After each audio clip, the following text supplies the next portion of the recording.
Selamat sore kawan pajak, selamat berjumpa kembali dengan podcast KPP Pratama Balikpapan Timur. Pada hari ini, saya Ariana dan juga rekan saya Mas David akan menyampaikan materi yang berhubungan dengan perpajakan. Nah, semoga pada hari ini kawan pajak dalam keadaan sehat dan dapat beraktivitas seperti biasa. Dan tidak lupa juga kami mengucapkan terima kasih atas peran serta wajib pajak yang ikut serta dalam pembangunan nasional melalui pembayaran pajak. Nah, pada kali ini kita akan membahas mengenai tata cara pengajuan keberatan. Kita akan langsung saja ke materi. Jadi kalau terkait keberatan itu di dalam pasal 25 ayat 1 Undang-Undang KUHP secara sederhana, keberatan pajak dapat diartikan sebagai upaya yang dapat ditempuh wajib pajak yang kurang atau tidak puas atau tidak sependapat dengan hasil pemeriksaan pajak, seperti itu. Jadi kawan-kawan yang mungkin pernah melalui proses pemeriksaan, nantinya biasanya itu akan terbit surat ketetapan pajak seperti itu. Nah, apabila ada perasaan yang kurang atau tidak puas terhadap hasil keputusan atau terbitnya surat ketetapan pajak itu dapat mengajukan yang namanya keberatan. Nah, sedangkan materi sendiri itu terkait yang terutang ya di dalam surat ketetapan pajak. Nah, namun dalam literatur lain juga dijelaskan keberatan pajak adalah cara yang dapat digunakan untuk penyelesaian perselisihan terkait perpajakan antara wajib pajak dengan aparat pajak atau fiskus ya, maupun pihak ketiga atas pemotongan atau pungutan pajak dan menjadi hak wajib pajak itu. Nah, seperti itu. Nah, kemudian keberatan ini tuh diajukan atas apa saja. Nah, itu hak wajib pajak terkait keberatan ternyata tidak puas atau perasaan tidak sesuai dengan perhitungan wajib pajak tadi, itu diajukan keberatan atas apa saja. Nah, ada 5. Ada 5. Yang pertama adalah surat ketetapan pajak kurang bayar. Nah, kemudian yang kedua adalah surat ketetapan pajak kurang bayar tambahan. Kemudian yang ketiga surat ketetapan pajak lebih bayar. Nah, itu dalam kondisi mungkin wajib pajak menurut hitungan pemeriksa lebih bayarnya jauh lebih kecil daripada perhitungan yang wajib pajak hitung, seperti itu. Jadi ada ketidakpuasan dari wajib pajak bahwa kenapa SKPLB-nya dihitung lebih kecil misalnya seperti itu. Nah, itu wajib pajak dapat mengajukan SKPLB. Termasuk juga di sini ada yang keempat adalah surat ketetapan pajak nihil. Misalkan dari hasil pemeriksaan diterbitkan surat ketetapan pajak nihil, tapi menurut wajib pajak seharusnya lebih bayar. Tadi juga yang kurang bayar, itu kurang bayarnya mungkin bisa jadi perhitungan wajib pajak tidak sebesar itu. Harusnya lebih kecil, ternyata terbitnya lebih besar. Atau malah perhitungan wajib pajak sebenarnya lebih bayar, bukan kurang bayar. Nah, kemudian yang kelima adalah pemotongan atau pungutan pajak oleh pihak ketiga berdasarkan ketentuan perundang-undangan perpajakan. Nah, wajib pajak itu dapat mengajukan keberatan itu terhadap materi atau isi dari surat ketetapan pajak itu, Mbak Ari. Yang meliputi adalah jumlah rugi maupun jumlah besarnya pajak yang terhadap materi atau isi dari pemotongan pungutan pajak. Jadi materinya itu melibatkan jumlah pajaknya, jumlah pokok pajaknya, seperti itu. Nah, kalau misalnya nih wajib pajak mengajukan keberatan, tetapi yang diajukan itu tidak berhubungan dengan materi atau isi dari surat ketetapan pajak. Nah, itu nanti gimana tuh, Mas? Itu tidak dipertimbangkan. Jadi yang di luar pokok materi maka atas keberatan alasan tersebut tidak akan dipertimbangkan dalam alasan keberatan. Diproses oleh teman-teman di penelaah keberatan di Kanwil, seperti itu. Nah, jadi perlu diingat kawan pajak ketika nanti akan mengajukan permohonan keberatan yang hanya dapat dipertimbangkan adalah yang berhubungan dengan materi atau isi. Jadi di luar itu maka permohonan dianggap tidak dapat dipertimbangkan sebagai alasan-alasannya tidak jadi pertimbangan lah dalam memutuskan atas permohonan keberatan tersebut. Oke, apalagi nih Mas mengenai keberatan nih Mas? Nah, kemudian mengenai keberatan kawan-kawan pajak juga harus mengetahui terkait jangka waktunya. Jangka waktu pengajuan permohonan itu. Jadi setelah tadi diterbitkan SKPKB, SKPKBT, SKPN, SKPLB maupun output itu ada jangka waktu 3 bulan Mbak Ari bahwa wajib pajak dapat mengajukan keberatan. Artinya kalau melewati jangka waktu tersebut maka sudah pasti secara formal tidak dapat diproses atau gugur permohonan keberatannya seperti itu, dan sudah sangat pasti ditolaknya karena alasan formal. Karena jangka waktu pengajuannya sudah melewati jangka waktu. Nah, dalam pengajuan tersebut, ketika wajib pajak mengajukan permohonan keberatan, maka atas permohonan-permohonan yang lain itu tidak dapat dilakukan. Seperti misalnya pengurangan penghapusan sanksi dan yang lain itu tidak dapat diajukan oleh wajib pajak secara bersamaan gitu ya. Nah, untuk pengajuan keberatan tadi, keputusan yang mungkin muncul itu bisa jadi ada ditolak, dikabulkan sebagian atau di seluruhnya. Ketika nanti putusannya itu ditolak, maka itu akan mengakibatkan adanya denda sebesar 30%. Ada konsekuensinya Ada konsekuensinya dari proses keberatan yang diajukan oleh wajib pajak. Nah, namun apabila keberatan itu ditolak, wajib pajak masih dapat melanjutkan upaya hukum lainnya, yaitu dengan mengajukan banding namanya. Oh, jadi ada tahapan berikutnya nih, ketika mengajukan keberatan ditolak nih masih ada nih, masih ada cara lagi. Atas penolakan itu dapat diajukan banding oleh wajib pajak. Nah, jangka waktunya sama 3 bulan. Oh, 3 bulan setelah terbitnya penolakan itu, SK penolakan. Jadi punya waktu lagi 3 bulan. Nah, kemudian setelah diajukan banding, nah nanti dilihat lagi proses bandingnya Mbak Ari. Dibanding nanti apakah hasilnya apa nih? Bisa ditolak, bisa juga dikabulkan sebagian. Nah, itu akan menambah utang pajak misalnya gitu. Nah, itu ada lagi tuh dendanya kalau misalnya putusannya nanti ditolak. Ada konsekuensinya ada konsekuensinya lagi. Maka nanti akan ada muncul denda 60%. Oh, jadi lebih besar ya dibanding ngajukan keberatan ya. Seperti itu. Pun apabila nanti di banding ternyata ditolak, wajib pajak masih dapat meneruskan kembali. Oh, masih bisa lagi. Masih bisa lagi, yaitu melalui proses peninjauan kembali. Oh. Nah, di sana ada juga nanti menambah jumlah pajak yang harus apabila dibayar. Permohonannya tidak ditolak lah ya, tidak setuju, atau mungkin sebagian diterima. Atau mungkin ditolak seperti itu ya. Nah, khusus peninjauan kembali ini sebenarnya bisa dari dua sisi nih. Bisa dari pihak wajib pajak, atau bisa juga dari pihak Fiskus. Oh, dari Fiskus pihak juga DJP. bisa. Oh, Jadi ketika misalnya banding ternyata wajib pajak menang, pihak DJP juga bisa mengajukan proses peninjauan kembali. Nah, di saat tadi melanjutkan ya Mbak Ari ya, di saat kawan-kawan ini mengajukan ke proses keberatan, maka permohonan pengurangan penghapusan sanksi, pengurangan pembatalan SKP dan pembatalan SKP tanpa SPHP ya, itu pembahasan itu 361D itu tidak dapat diajukan oleh wajib pajak kecuali ketika keberatan itu dicabut.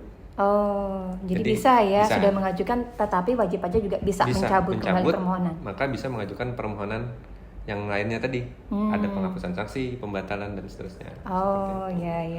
Kemudian untuk jangka waktu penyelesaian keberatannya nih Mas? Untuk jangka waktu penyelesaian keberatan itu secara aturan undang-undang itu ada 12 bulan, itu berdasarkan KUP. Oh, 12 bulan ya, jadi kawan pajak untuk kawan pajak nanti menerima hasil keputusannya selambat-lambatnya situ. Oh, berarti ini kawan pajak nih sudah menambah informasi mengenai apa saja yang dapat diajukan keberatan, kemudian jangka waktunya, kemudian konsekuensinya ketika kawan pajak mengajukan keberatan, kemudian ketika itu hasil keputusannya baik itu diterima sebagian, seluruhnya ataupun ditolak. Kemudian juga kawan pajak sudah tahu mengenai atas permohonan keberatan yang diajukan itu dapat dicabut kembali dan juga mengenai jangka waktu untuk memproses permohonan tersebut. Nah, kawan pajak sudah tahu nih Mas, kemudian cara pengajuannya ini gimana nih untuk pengajuan keberatan? Baik. Nah, jadi kalau terkait keberatan ini syaratnya ya. Persyaratnya ini sebenarnya dasar hukumnya ada di PMK 9 tahun 2013. Oh iya. Jadi di sana di PMK 9 tahun 2013 itu di lampirannya kawan-kawan bisa melihat di sana contoh format pengajuan keberatan. Oh iya. Beserta penjelasan mengenai syarat-syaratnya. Nah, adapun syarat-syaratnya di dalam PMK 9 itu diatur yang pertama adalah permohonan harus diajukan secara tertulis dalam bahasa Indonesia. Oh iya. Kemudian di dalam permohonan tersebut wajib pajak harus mengemukakan jumlah pajak terutang atau jumlah pajak yang dipotong atau dipungut atau jumlah rugi menurut penghitungan wajib pajak dengan disertai alasan-alasan yang menjadi dasar perhitungan. Jadi harus detail dan rinci, Mbak Ari. Kadang-kadang ada menyampaikan jumlahnya tapi alasannya kurang jelas, atau terlupa.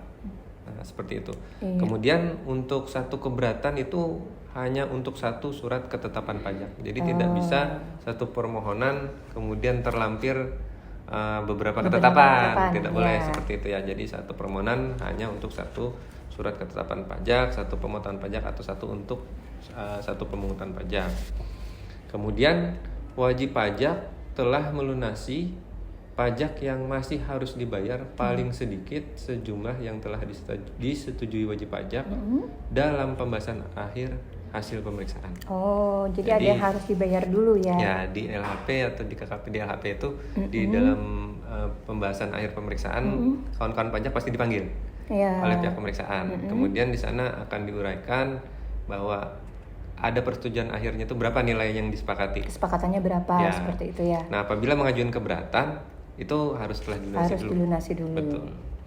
Kemudian selanjutnya tadi sudah disampaikan di awal, diajukan dalam jangka waktu 3 bulan sejak tanggal surat ketetapan pajak dikirim atau pemotongan atau pemungutan pajak oleh pihak ketiga. Nah, terkecuali memang kondisi tertentu nih, force majeure istilahnya gitu ya. Keadaan di luar kekuasaan wajib pajak dapat membuktikan bahwa jangka waktu itu tidak dapat dipenuhi seperti itu. Nah, ada force majeure misalnya seperti kemarin itu misalnya mungkin kasus pandemi ya, atau ada kejadian luar biasa di wajib pajak yang mengakibatkan wajib pajak tidak dapat menyampaikannya dalam kurun waktu yang ditentukan dalam peraturan tersebut.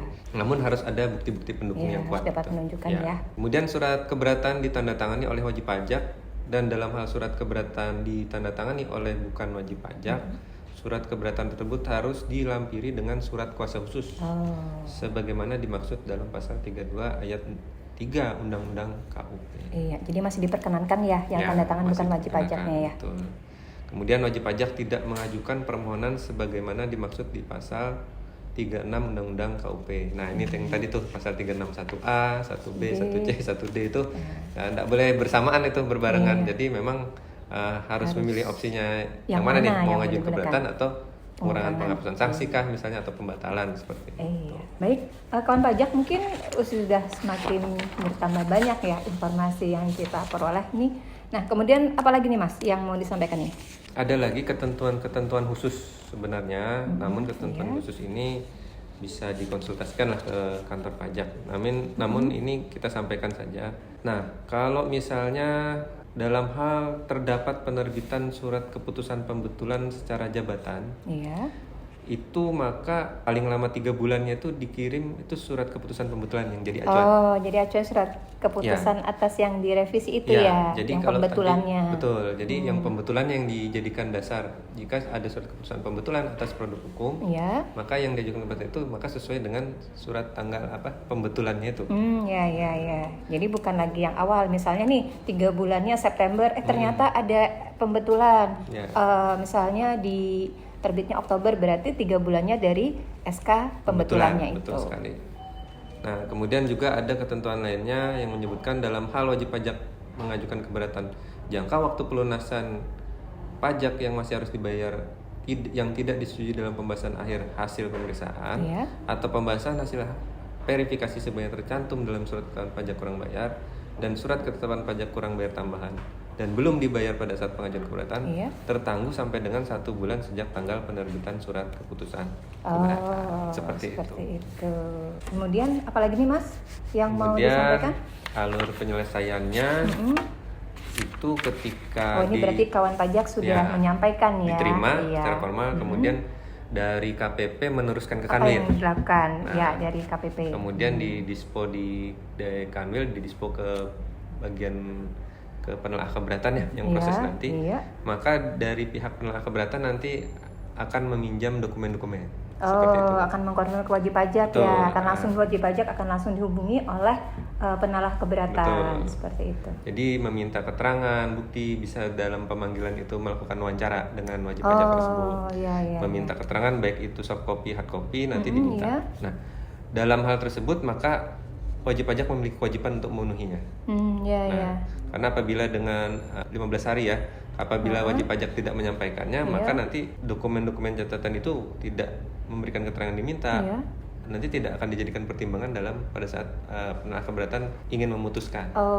Jadi kalau misalnya kawan pajak tidak memenuhi sesuai dengan yang telah ditetapkan, berarti kawan pajak sendiri yang rugi ya. Alangkah baiknya nanti kawan-kawan pajak semua ketika diminta dokumen catatan pendukung itu secara kooperatif menyampaikannya. Berarti harusnya kooperatif nih, karena ini juga berhubungan dengan kepentingan wajib pajak sendiri ya. Nanti pada saat teman-teman pelaku keberatan nanti memutuskan permohonan wajib pajak. Iya. Apa akibatnya nih? Misalnya kawan pajak sudah mengajukan permohonan keberatan, kemudian mungkin entah atas pertimbangan apa, kemudian kawan pajak nih mengajukan permohonan pencabutan. Ada nggak konsekuensinya? Ya, sebenarnya wajib pajak tadi sudah kita sampaikan dapat mencabut. Ya. Nah, dapat mencabut. Tergantung nih keperluan pencabutannya. Ya.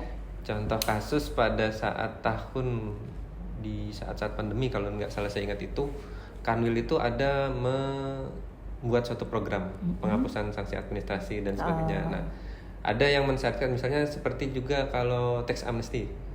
Ya. Jadi ada syarat-syarat tertentu memang misalnya pada saat pengajuan keberatan harus dicabut dulu. Gitu. Nah, itu salah untuk satunya itu ya. Jadi ada kepentingan khusus. Nah, memang nanti ditawarkan ke wajib pajak sih itu. Ya. Apakah wajib pajak berkeinginan mencabut keberatannya mungkin dalam kasus-kasus tertentu, kondisi-kondisi tertentu ya tadi yang dihadapi, itu bisa saja sih mengajukan pencabutan.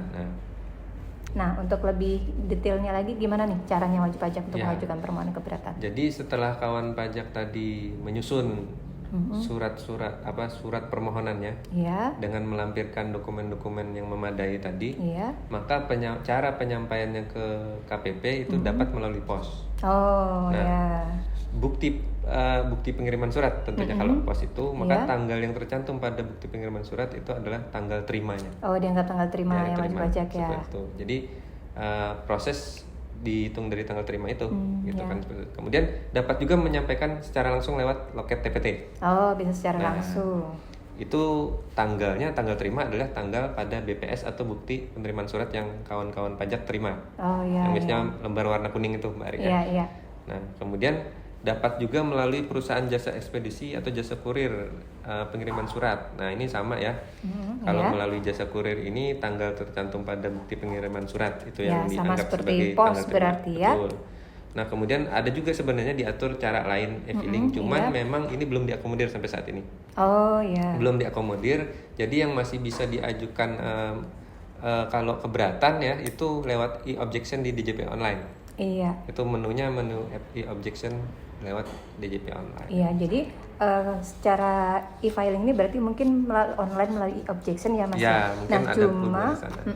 Cuma kalau untuk e-objection sepertinya belum semua wajib pajak bisa menggunakan itu ya Mas. Karena ada syarat-syaratnya yang kalau tidak salah satunya harus punya sertifikat elektronik dulu. Betul, harus punya sertifikat elektronik terlebih dahulu.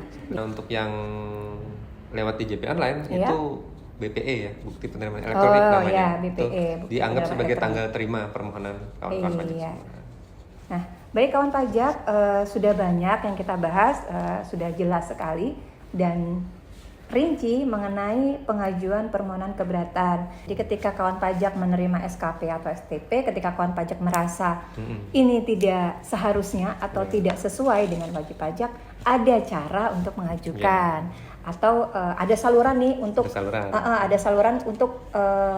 solusi atas ketetapan ini mau diapakan seperti itu.